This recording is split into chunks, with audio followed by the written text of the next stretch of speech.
मसाट कर्मचारी में प्रोग्राम रखा हम लोग और महामंत्री सुनील पाटिल जी, दीपक वदन जी आया जी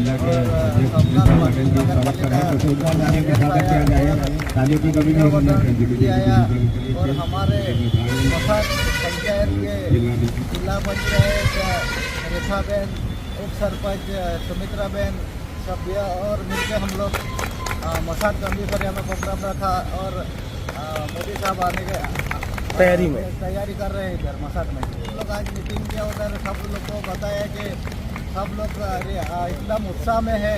इधर विकास हुआ है मसाट में, स्कूल आई, पानी का सब विकास हुआ है।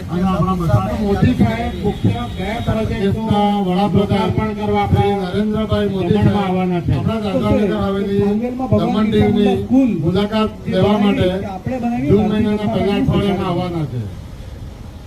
એ આપણે ઘણી જગ્યાએથી તમે લોકોથી ઘણી જગ્યાએથી વાત સાંભળી હશે તો ભારતીય જનતા પાર્ટીના દરેક પદાધિકારીઓ ગામે ગામ જઈને દરેક લોકોને જણાવે છે અને આહવાન કરે છે કે આપણે મોદી સાહેબ આપણા પ્રદેશમાં જ્યારે આવી રહ્યા છે તો આપણે બધાએ એમના અભિવાદન માટે અને અભિનંદન માટે એમની પાસે જવું જ જોઈએ।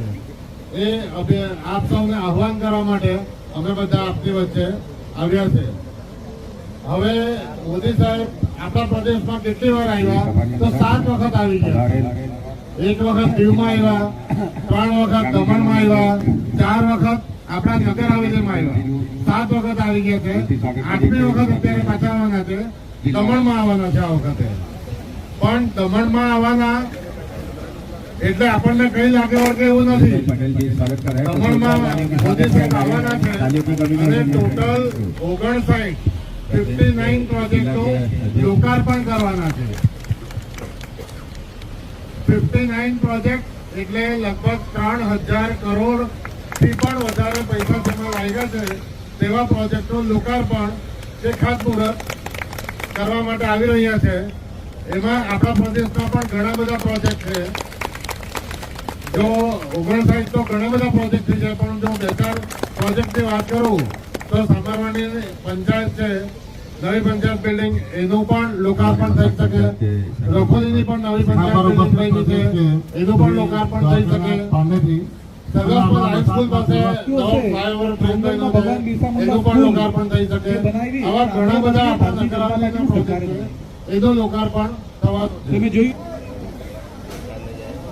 વલસાડના જિલ્લા પંચાયત સદસ્ય શ્રીમતી રેખાબેન અહીં ઉપસ્થિત થયા છે।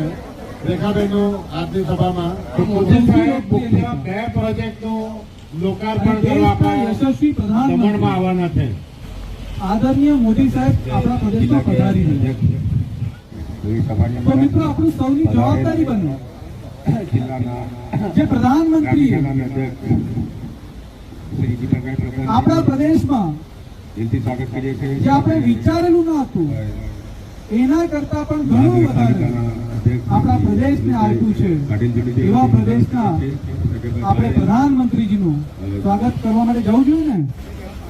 50% જેટલું મહિલાઓને આરક્ષણ છે તો મહિલાઓનો આરક્ષણ તો જોરથી આવવું જોઈએ। તમારા પંચાયત સભ્યોમાં 8 તો મહિલા હશે બરાબર તો મહિલાઓનો આ જોરમાં સ્વાગત માટે જવું જોઈએ ને।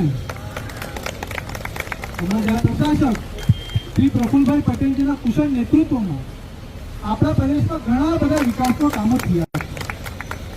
મિત્રો જેટલા પણ વિકાસના કામો થયા છે એ તમારા માટે છે, આપણા બધા માટે છે। આટલી મોટી શાળાઓ બનાવી એમાં કોણ ભણશે? આપણા જ પરિવારના છોકરાઓ ભણશે ને। આપણા જ પરિવારના છોકરાઓ ભણશે। આટલી મોટી નમો હોસ્પિટલ આવ્યા તો એ નમો હોસ્પિટલમાં ડોક્ટર કોણ બનશે? આપણા ગરીબ પરિવારના બચ્ચાઓ દીકરીઓ ડોક્ટર આપણે બનાવીએ। ભારતીય જનતા પાર્ટી આપણે જવું જોઈએ કે નથી જવું જોઈએ? પ્રધાનમંત્રીનું સ્વાગત કરવા માટે જવું જોઈએ ને દમણ?